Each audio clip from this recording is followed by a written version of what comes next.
بلخی علیہ رحمہ نے لکھا ہے کہ ملک تحمور الثالث، یہ حضرت آدم علیہ السلام کی اولاد سے تیسرا بادشاہ گزرا ہے، اس کے زمانے میں قحط پڑ گیا تھا، تو اس نے اپنی قوم کو یہ حکم دیا کہ ایک وقت کا کھانا آپ کھا لیں اور ایک وقت کا کھانا بچائیں اور وہ قحط زدہ علاقوں میں بھیجیں۔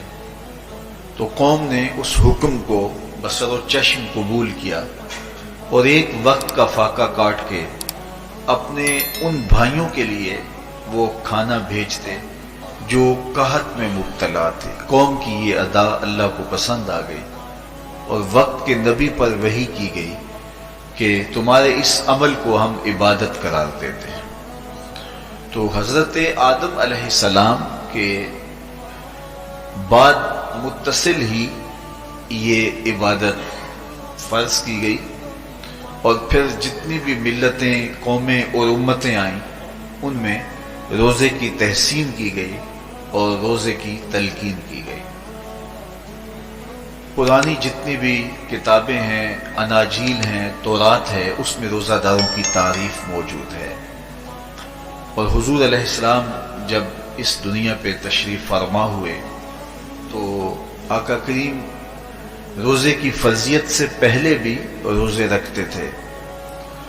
ویسے روزہ سن 2 ہجری کو فرض ہوا ہے، شعبان المعظم کے مہینے میں، لیکن اس سے قبل بھی ایام 20 کے حضور روزے رکھتے تھے، اور اس کے علاوہ بھی مختلف ایام میں اللہ کے محبوب روزے رکھتے تھے۔ روزے کی فرضیت کے بعد حضور علیہ السلام کی زندگی میں کل 9 رمضان آئے ہیں، جس میں 7 29 کے تھے اور 2 30 کے تھے۔ یہ بات ذہن میں رکھیے گا کہ روزے 29 ہوں ثواب پھر بھی 30 کہہ دیا جاتا ہے۔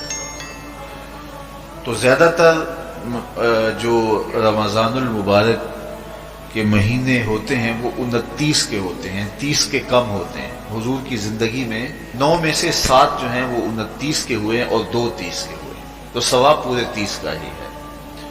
بعض لوگوں کو زیادہ ہی مسئلہ ہوتا ہے، 29 ہو جائیں تو یہ اللہ کا کرم ہے کہ روزہ رکھنا بھی نہیں پڑا اور 30ویں کا ثواب بھی مل گیا، لیکن وہ شور مچا دیتے ہیں کہ یہ روزہ کھا گئے ہیں۔ میرا نہیں خیال کہ کسی کو اپنے ذمے اتنی بڑی امت کا بوجھ لینے کی پریشانی ہو اور وہ خام خواہ ایک روزے کے لیے پوری امت کا بوجھ اپنے کندھوں پہ ڈال لے۔ تو 29 روزے ہوں یا 30 ہوں، اللہ ثواب پورے 30 کا ہی عطا